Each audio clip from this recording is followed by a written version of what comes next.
हरि हरि हरि हरि हरि मेरे हरि।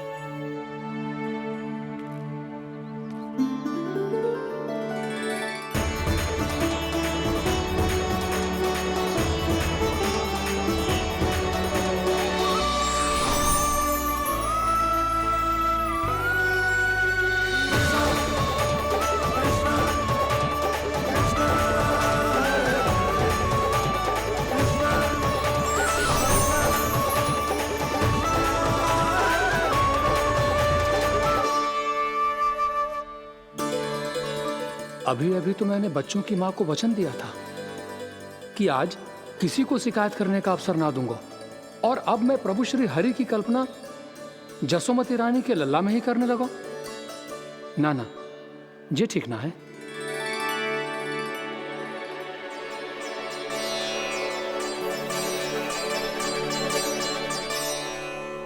ठीक ही तो है, बिल्कुल सही पहचाना है आपने।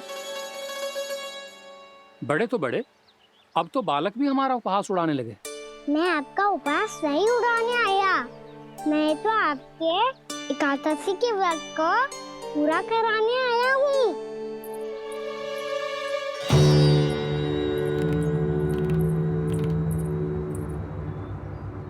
कान्हा,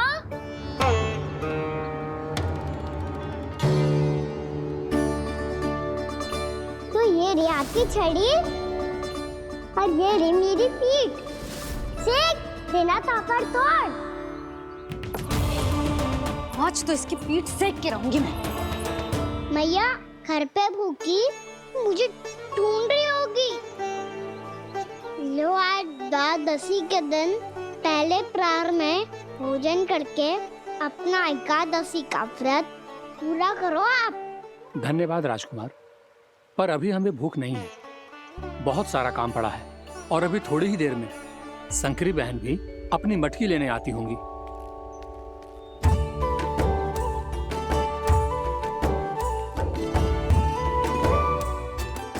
पर मैं आपका व्रत पूरा कराए बिना नहीं जा सकता।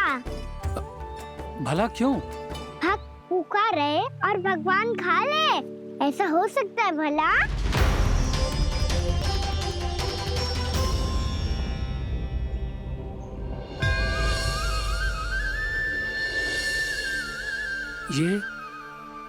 ये कैसा भ्रम हो रहा है मुझे लगता है अपना काम करना चाहिए। द्वादशी के पहले प्रहर में व्रत पूरा करना बहुत आवश्यक होता है, ना तो एकादशी का व्रत भी पूरा ना मानो जातो। इतनी सारी ज्ञान की बातें तुम्हें कैसे पता है लल्ला?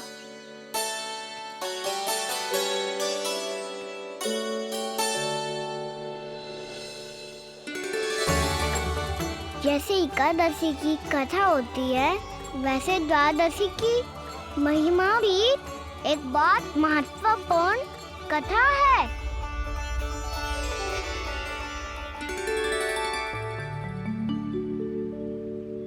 कैसी कथा? बिल्कुल सही समय पे आई हो आप, क्योंकि आपको ये कथा आपको अवश्य सुननी चाहिए।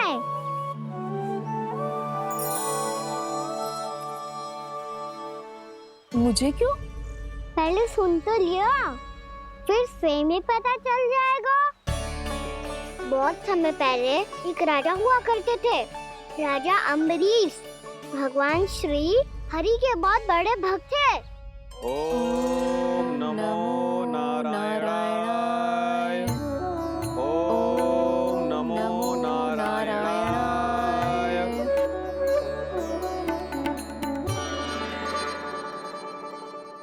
नेक पुण्य के काम करते थे वो। अपनी पत्नी के साथ हरि का नाम जपते रहते थे। उन्होंने 12 माह एकादशी का व्रत करो, निर्जल पास किया, और जब उनकी 12वीं एकादशी का व्रत द्वादशी के दिन तोड़ने का समय हुआ, तभी महर्षि दुर्वासा अपनी 100 शिशु के साथ उनके महल में पधारे।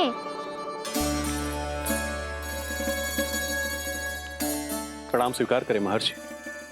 आप जैसे महान ऋषि मेरे राज्यसभा में आए, वो भी ऐसे अवसर पर जब मैं और मेरी पत्नी निरंतर 12 एकादशियों के बाद अंतिम एकादशी का व्रत तोड़ेंगे। इससे बड़े सौभाग्य की क्या बात हो सकती है हमारे लिए। आज आपके साथ साथ मेरा और मेरे शिष्यों का एकादशी व्रत भी पूरा होगा। संभव है प्रभु की इच्छा यही हो कि हम सब अपना व्रत एक साथ तोड़ें। ये तो अत्यधिक प्रसन्नता की बात है महर्षि। तो फिर ठीक है, हम सब यात्रा से थके हैं। व्रत तोड़ने से पहले हम स्नान करना चाहते हैं। जैसी आपकी इच्छा महर्षि। जब तक आप लोग लौटेंगे तब तक आपके सारे प्रबंध यहाँ हो चुके होंगे।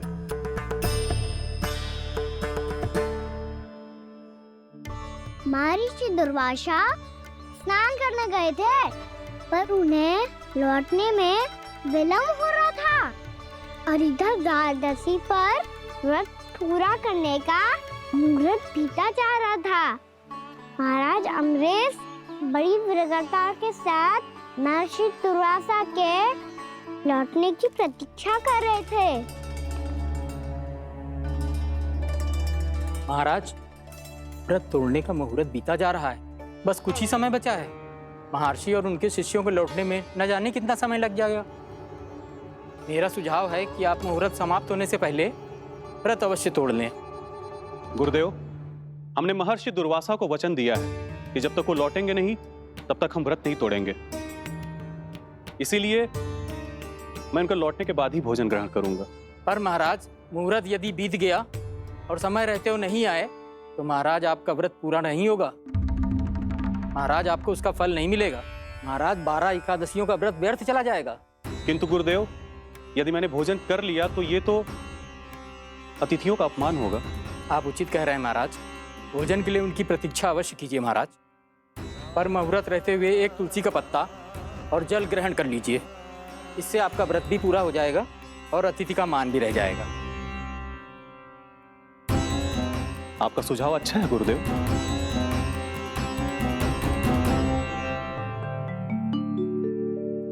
जैसे ही महाराज ने तुलसी का पत्ता खाया, वैसे ही महर्षि दुर्वासा लौट आए। महाराज,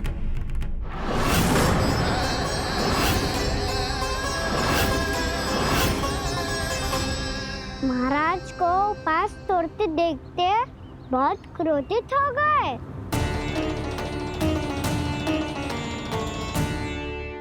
बहुत बड़े भक्त हैं आप, परंतु आप ये नहीं जानते अपने अतिथियों के साथ कैसा व्यवहार करना चाहिए। आपने हमें साथ भोजन करने का वचन दिया था, पर अपना व्रत क्यों तोड़ा आपने? महर्षि, मैंने भोजन नहीं ग्रहण किया। कहीं मुहूर्त न निकल जाए, इस कारण मैंने एक तुलसी का पत्ता ग्रहण कर लिया। 56 भोग खाया हो या एक पत्ता, अपना व्रत तोड़कर अतिथियों का अपमान किया है, मेरा अपमान किया है। अब आपको दंड भोगना होगा ताकि आप सीख पाएं कि अतिथियों के साथ कैसा व्यवहार होना चाहिए। महर्षि, महर्षि, आप जो भी दंड मुझे देंगे मुझे स्वीकार है, किंतु आप क्रोधित मत होइए। क्रोध का कारण आपने दिया है महाराज। एक महर्षि का अपमान करके राक्षसी प्रवृत्ति का परिचय दिया है आपने। इसीलिए अब एक राक्षसी आपको दंड देगी।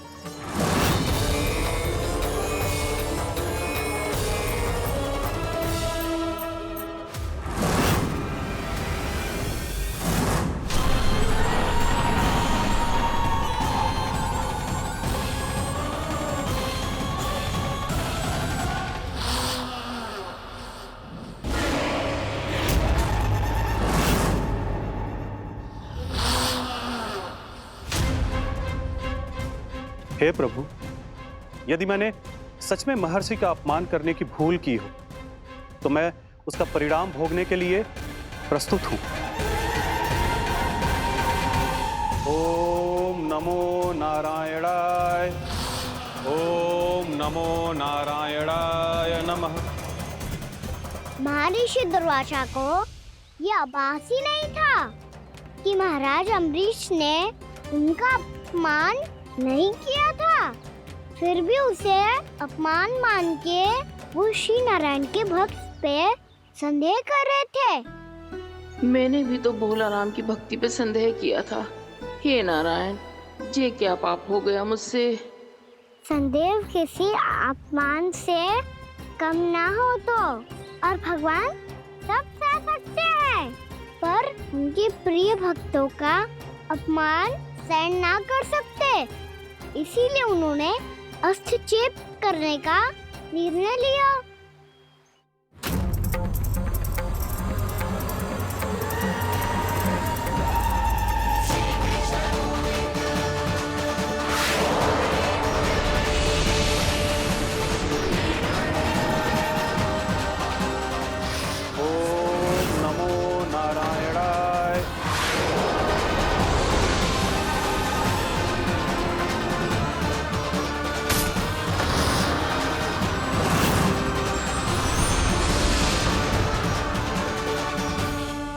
और फिर भगवान का वो सुदर्शन चक्र महर्षि दुर्वासा के पीछे पड़ गया।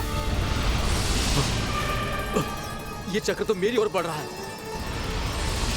ओम नमो नारायणाय। ये कैसे संभव हो सकता है? कोई रोको इसे, कोई रोको इसे।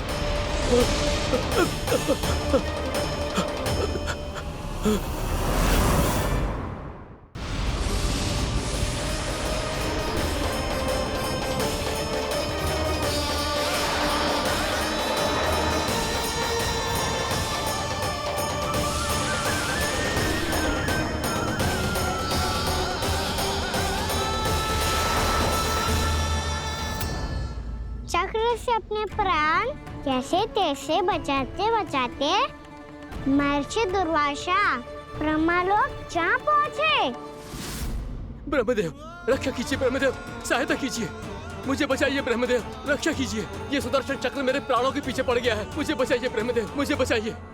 महर्षि, मैं चाहकर भी आपकी सहायता नहीं कर सकता। ऐसी स्थिति में यदि कोई कुछ कर सकते हैं तो वो है सुदर्शन चक्र के स्वामी विष्णु, क्योंकि सृष्टि में केवल वही है जो इसे नियंत्रित कर सकते हैं। वो ही इसे वापस लौटने का आदेश देकर आपके प्राणों पर छाए हुए संकट को दूर कर सकते हैं। किंतु हां, मैं सुदर्शन चक्र से इतना अवश्य कहूंगा कि जब तक आप विष्णु लोक में पहुंच नहीं जाते, वो आपको किसी भी प्रकार की हानि ना पहुंचाए। आपका बहुत बहुत धन्यवाद, आपकी सदा ही जय हो।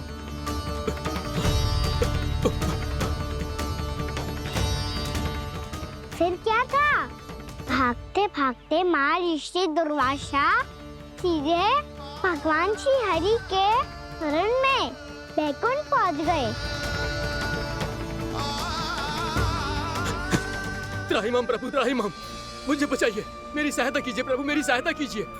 मैं आपके इस चक्र और ऊर्जा से नहीं भाग सकता प्रभु, कृपया करके अपने सुदर्शन को रोकिए, इसे वापस लीजिए प्रभु। यह असंभव है महर्षि।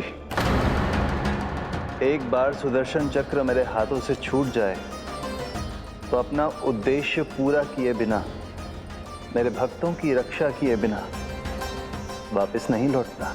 कोई तो उपाय होगा प्रभु, कृपया करके मेरे प्राण बचाइए प्रभु। मैं सुदर्शन की ऊर्जा से जलकर भस्म नहीं होना चाहता प्रभु।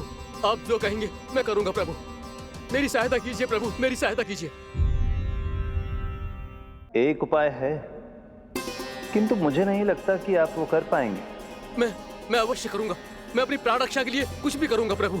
आपने मेरे भक्त राजा अम्बरीश को भक्ति का कर्तव्य निभाने के लिए अपमानित और दंडित किया है महर्षि, पर भक्त की रक्षा करना भगवान का कर्तव्य है।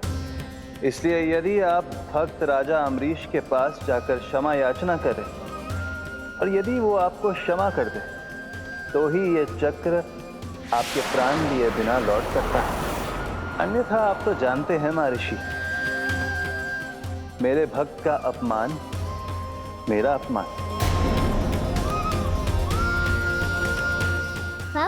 अपमान भगवान के अपमान से कम ना हो तो है। महर्षि दुर्वासा को भी ये बात समझ आई और फिर उन्होंने महाराज अम्बरीश से क्षमा याचना की। महाराज महाराज महाराज महाराज महाराज, मुझे क्षमा करें महाराज, मुझसे बहुत बड़ी भूल हो गई महाराज, मुझसे बहुत बड़ी भूल हो गई महाराज। महर्षि, आप हमारे चरण छुए ये उचित नहीं। महाराज महाराज अम्बरीश, आप नारायण के सच्चे भक्त हैं। मैंने आपको अपमानित किया, दंडित करने का प्रयास किया महाराज। इस अपराध के लिए मुझे क्षमा कीजिए महाराज, और इस सुदर्शन चक्र से मेरे प्राण बचाइए महाराज।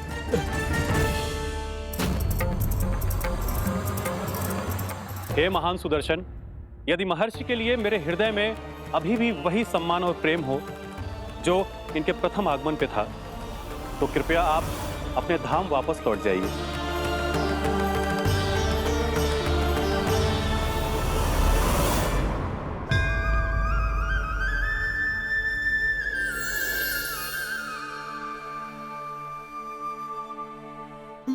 आपका बहुत बहुत धन्यवाद महाराज अम्बरीश। मैं आपको आशीर्वाद देता हूँ कि आप देवराज इंद्र के समान शक्तिशाली हों। आपकी कीर्ति का पताका 10 दिशाओं में फहराए। मेरी बस एक ही इच्छा है महर्षि, कि मैं आपके साथ अपना उपवास तोड़ सकूं। अवश्य महाराज, हम सब भोजन आपके साथ करेंगे और अपने आप को नारायण की सेवा में अर्पित करके व्रत को पूरा करेंगे, क्योंकि आज जो यहाँ हुआ है उससे सिद्ध हो चुका है कि एकादशी व्रत का फल द्वादशी की सुबह भोजन करने से ही प्राप्त होता है। इस कथा से हमें पता चलता है कि सभी को द्वादशी के सुबह भर पेट भोजन करके एकादशी का व्रत पूरा करना चाहिए। और दूसरी बात, भगवान की सच्ची भक्ति अपमान कभी ना करना चाहिए, उनके साथ सदैव प्रेम से व्यवहार करना चाहिए।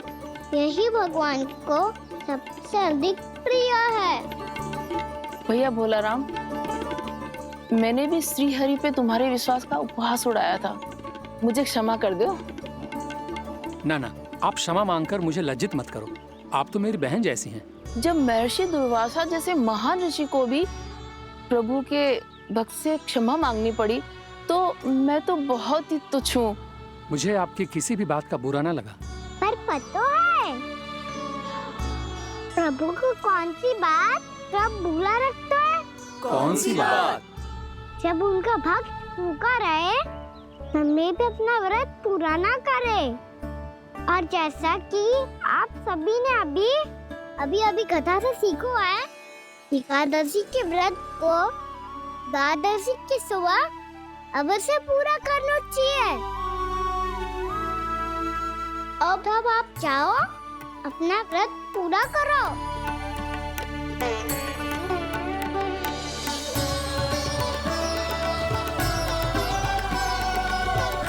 मैं आपके लिए जल लेके आती हूँ।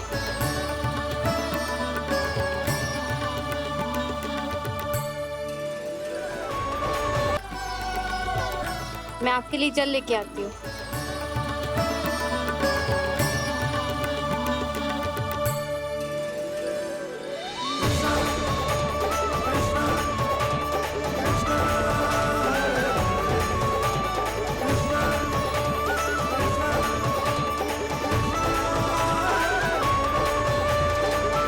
लो खाओ।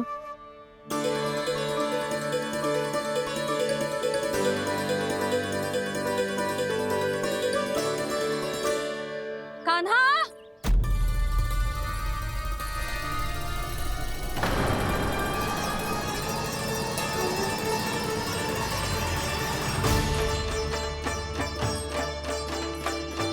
बोलो काका, सिगरेट छुपा लो मुझे, मैया आ रही है, बहुत क्रोध में लगती है।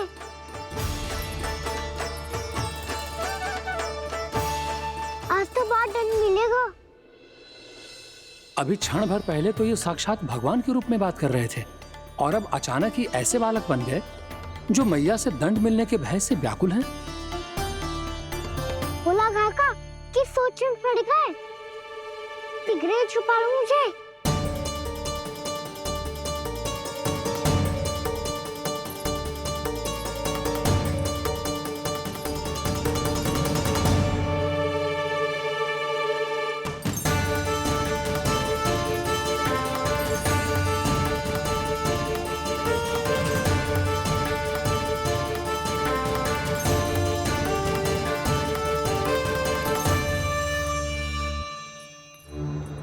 बोला जी, कान्हा को देखो है क्या? मैंने तो अपने प्रभु को देखा है। मैं अपने लल्ला को ढूंढ रही हूँ, उसे देखो है आपने? वही तो मैं भी कह रहा हूँ जसोदा रानी, मैंने सिर्फ और सिर्फ अपने प्रभु को देखा है। ये तो अब भी अपनी भक्ति में ही खोया हुआ है। इससे पूछ के कछु लाभ ना है, मुझे ही ढूंढना पड़ेगा।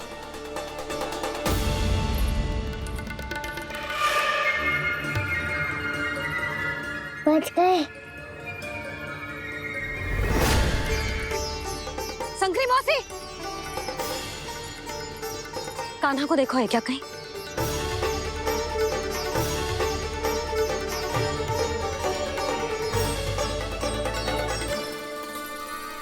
बोला गंगा मुझे शीघ्र निकालो ना यहाँ से, मैया फिर से इधर ही आ रही है। सब कहते थे श्री हरि मेरे घर ना आ सकते। देखो आज प्रभु आ गए, उन्होंने अपने हाथ से मेरा व्रत पूरा कराया।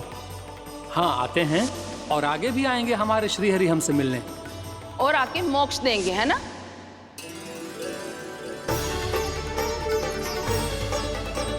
शीघ्र निकालो ना भोला काका, मैया आ रही है। मैं ना निकालूं? मेरा अर्थ है मैं निकालूंगा, अवश्य निकालूंगा, पर तब तक नहीं निकालूंगा जब तक आप मेरी सारी बातें मान नहीं लेते हैं। कौन सी बात? प्रभु मुझे मोक्ष प्रदान कर दीजिए प्रभु। तथास्तु। ना ना ना ना प्रभु, मेरे साथ साथ मेरे परिवार को भी मोक्ष दे दीजिए। तथास्तु। अब तो निकाल दो, मैया देख लेंगी। ना प्रभु, मेरे परिवार के साथ मुझसे जुड़ी हुई हर वस्तु, जीव जंतु, प्राणी, गाय बैल भैंस, सभी को मोक्ष प्रदान कर दीजिए प्रभु। तथास्तु। प्रभु आप सच में अद्भुत हैं। मैंने जो मांगा आपने बिना सोचे समझे सब प्रदान किया। मैं ही अपनी मांगे बढ़ाता रहा। प्रभु प्रभु मुझे क्षमा कर दीजिए, प्रभु मुझे क्षमा कर दीजिए।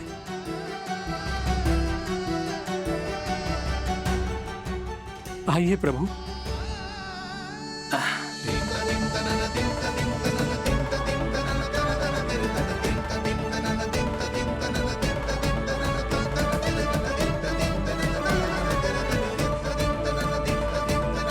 प्रभु आप तो प्रभु हो, हरि हो, भगवान हो।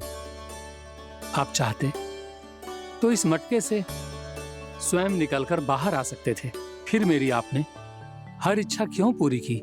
क्योंकि मेरे भक्त की इच्छा पूरी करने में मुझे भी प्रसन्नता मिलती है। ना तो मैं अपने भक्तों का अपमान सह सकता हूँ और ना ही उनकी इच्छा अधूरी रहने दे सकता हूँ।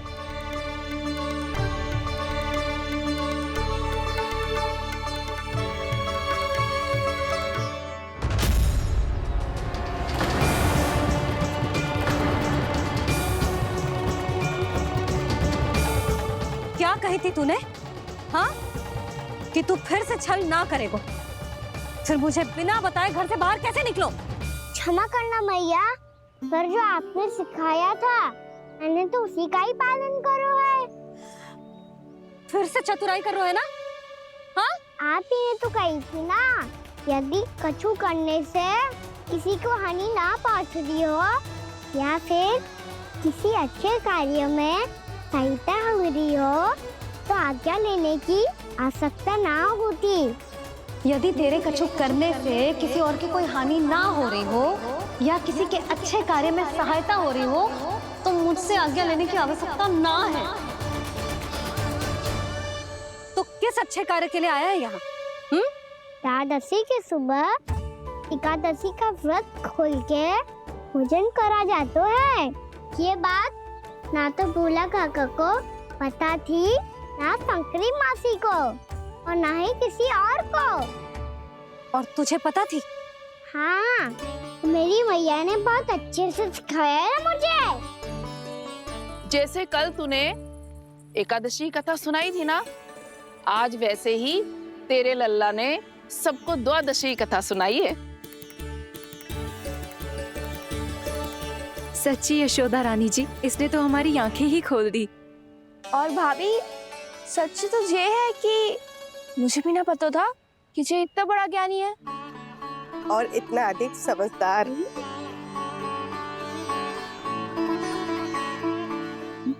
द्वादशी की कथा? वो तो मैंने इसे कभी सुना ही ना है। फिर इसे कैसे पता थी?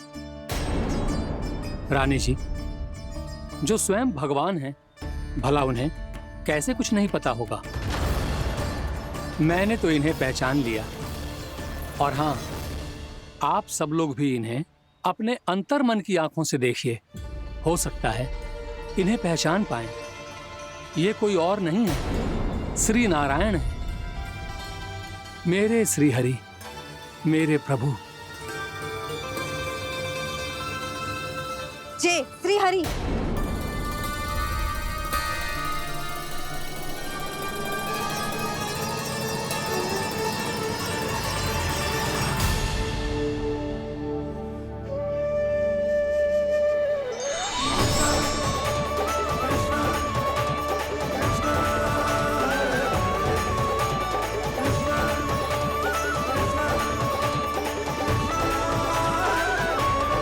ये क्या कर दिया भोला? जिस रास्ते को मैंने इतनी कठिनाई से बचा के रखा था, सबके सामने उसे उजागर कर दिया तुमने।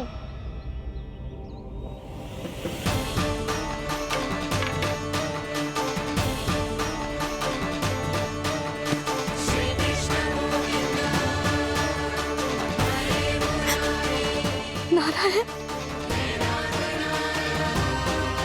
नारायण, श्री नारायण।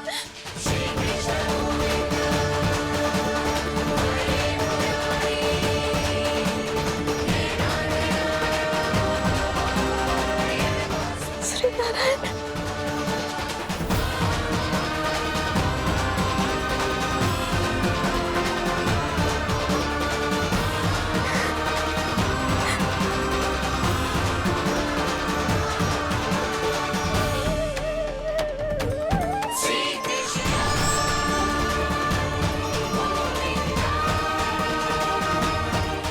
श्री नारायण प्रभु।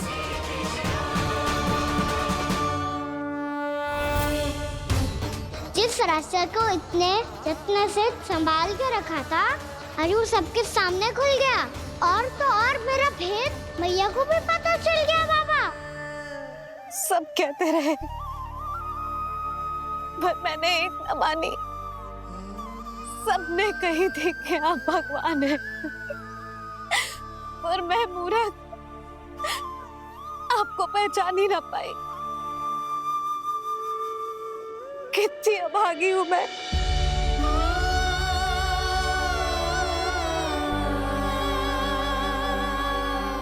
जिस मुंह से मुझे आपकी महिमा गानी चाहिए थी, उसी मुंह से मैंने आपको डांटा है।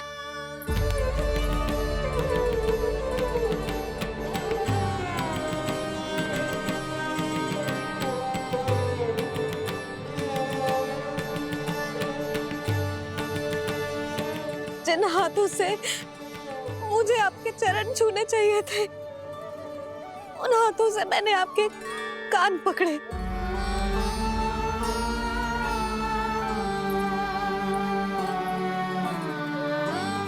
मुझे तो आपकी सेवा करनी चाहिए थी प्रभु, और मैंने आपको दंड दियो,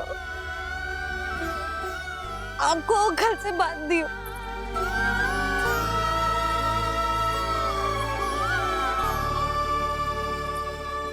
बावली हो गई थी प्रभु। अपने श्री नारायण को, अपने प्रभु को एक साधारण सा बालक समझ लियो मैंने।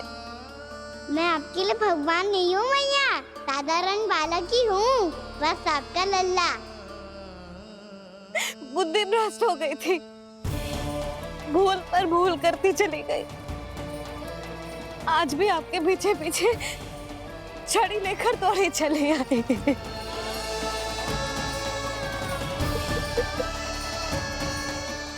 अपने आप को दोष मत दो मैया, आपके ममता के लिए तो जन्म लिया है मैंने।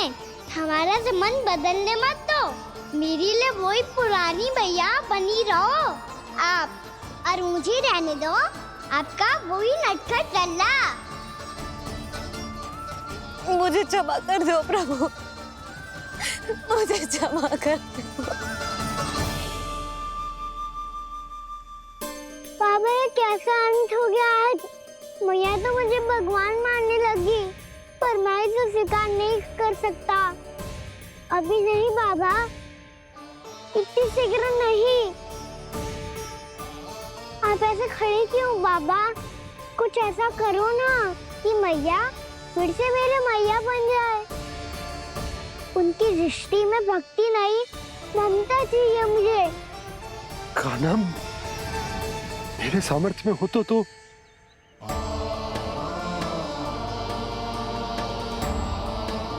दाऊ, आप तो बड़े भाई हो, अपने छोटे भाई की सहायता करो ना, जिससे मैया सब कुछ भूल जाए।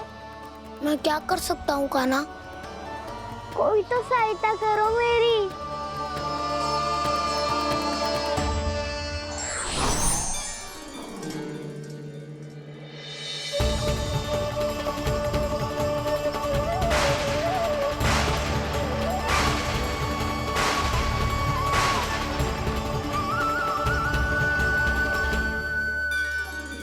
अपने आप को संभालिए प्रभु।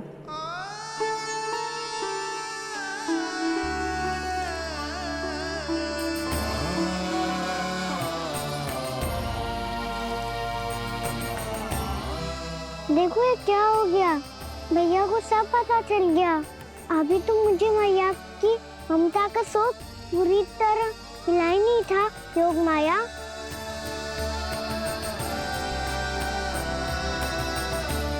मेरी सहायता करो ना। कितनी अद्भुत है ममता की शक्ति। भगवान को भी एक साधारण बालक बना देती है। बालक की बना रहना चाहता हूँ मैं, नहीं चाहता दिव्य होना, नहीं चाहता भगवान बनना। बस मैया की गोद में रहकर ममता की रस से सेम को भी घनो चाहता हूँ। इनकी डांट फटकार का सुख पाना चाहता हूँ। कुछ भी करे योग माया, पर इन सबको भुला दो मेरा सत्य।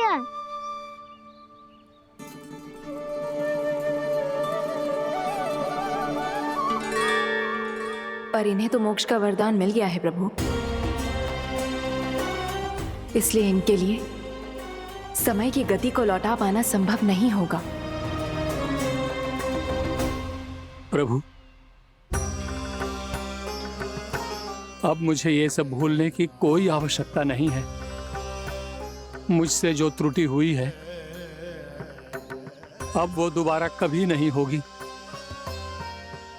और आज के बाद आपका ये सत्य मैं किसी को नहीं बताऊंगा प्रभु, क्योंकि मुझे पता चल गया है कि आपका यशोमती मैया के लल्ला बने रहना कितना आवश्यक है।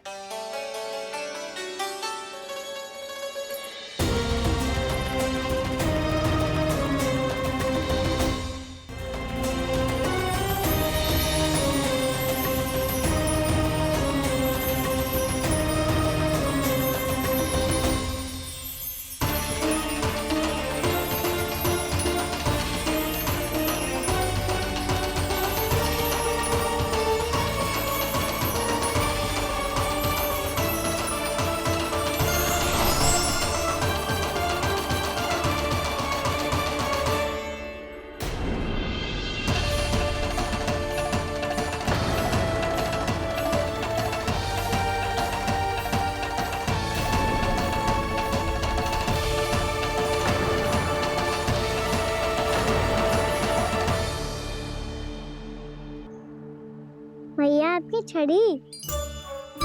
पहले चुपके से भाग जातो है, फिर स्वयं ही छड़ी में पकड़ा रो है? नटखट कहीं का। हंसी आ रही है? अरे किस बात पे इतनी हंसी आ रही है रे? हाँ?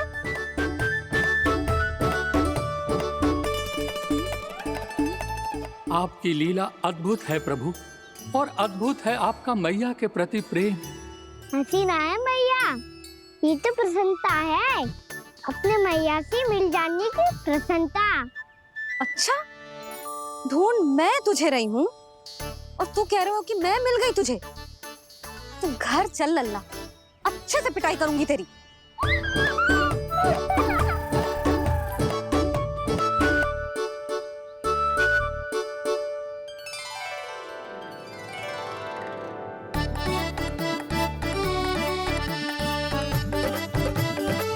जब पिटाई से गाल लाल होंगे ना तेरे, तब हंसी बंद होगी तेरी। चल।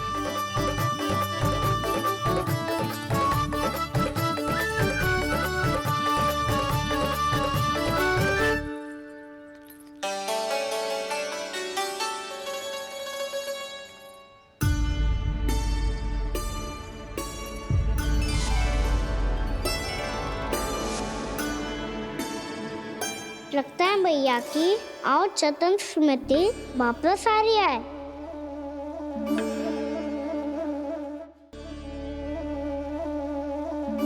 यशोदा, क्या होगो? ना कछु ना। आपको बताऊंगी तो और हंसेंगे मुझ पे। बोल दो, मैं उपास ना उड़ाऊं, सच्ची। देखो देखो इसे कैसे हंस रहा है। मेरे हाथ में छड़ी है, मैया क्रोधित है, पर जे तनिक में भय ना लग रहा है इसे? हाँ, हंसे जा रहा है।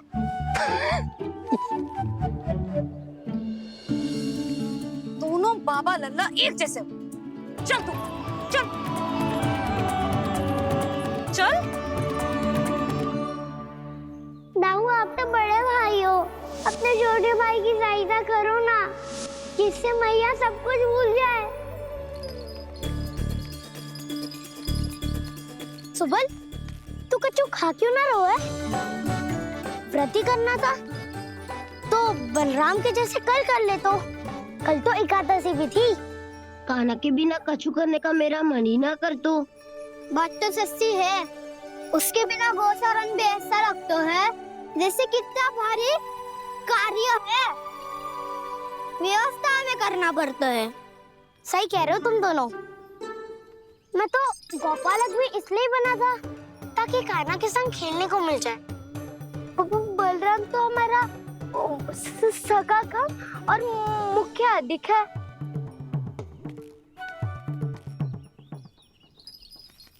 रुक जाओ, तुम सब कुछ देर विश्राम कर सकते हो।